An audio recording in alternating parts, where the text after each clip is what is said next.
The Ghost of Maple Street. In the quaint town of Eldridge Hollow, where the sun dipped below the horizon like a shy child hiding behind a curtain, there lay a street that whispered secrets. Maple Street. It was a place where shadows danced under the flickering street lamps, and the air was thick with the scent of damp earth and forgotten memories.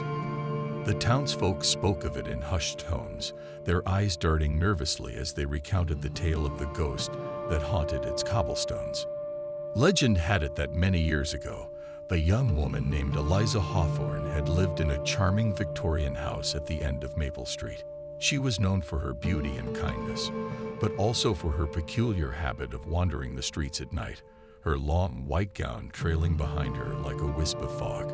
One fateful evening, she vanished without a trace, leaving only a lingering chill in the air and a heartbroken community.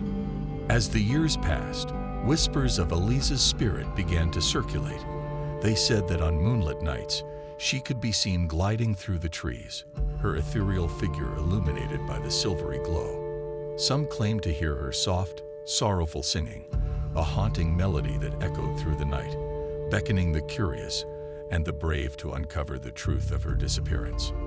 One autumn evening, a newcomer to Eldridge Hollow, a curious young man named Thomas, found himself drawn to the mysteries of Maple Street. He had heard the stories, of course, but he was not one to shy away from the unknown. Armed with nothing but a flickering flashlight and an insatiable thirst for adventure, he set out to explore the street that had captivated the town's imagination.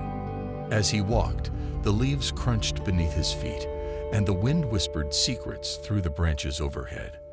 The air grew colder, and an unsettling feeling crept over him, as if unseen eyes were watching from the shadows.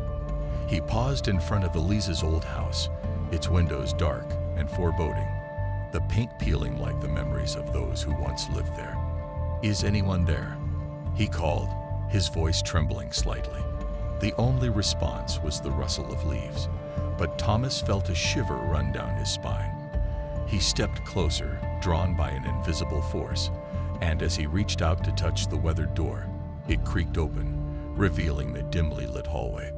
Inside, the air was thick with dust and the scent of decay.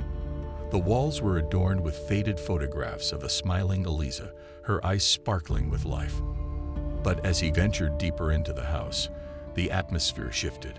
Shadows flickered at the edges of his vision, and the temperature dropped, wrapping him in a cold embrace.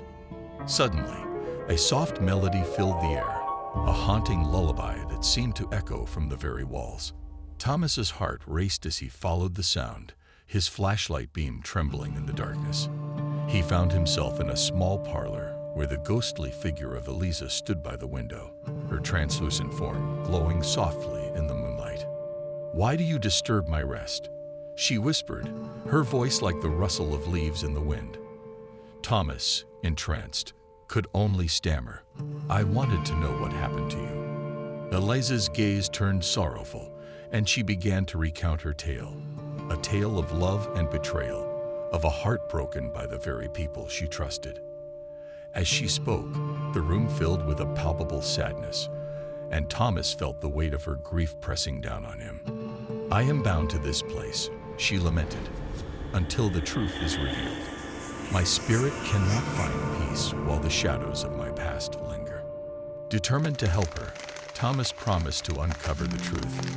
He spent the following days digging through old records, speaking to the townsfolk, and piecing together the fragments of Eliza's life. With each revelation, he felt the connection between them grow stronger, as if their fates were intertwined.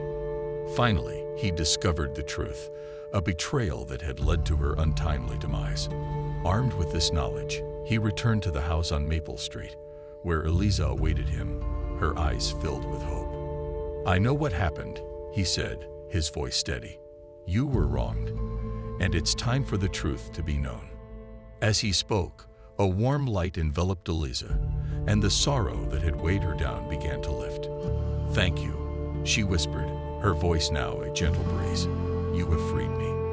With a final, radiant smile, Eliza's spirit ascended, leaving behind a sense of peace that filled the room. The shadows that had clung to Maple Street began to dissipate, and the air grew warm and inviting once more. Thomas stepped outside, the moon shining brightly above him. Maple Street, once a place of fear and sorrow, now felt alive with possibility. He had not only uncovered the truth, but had also set a restless spirit free. As he walked away, he couldn't help but smile, knowing that the whispers of Maple Street would now tell a different story, a story of redemption, hope, and the power of truth.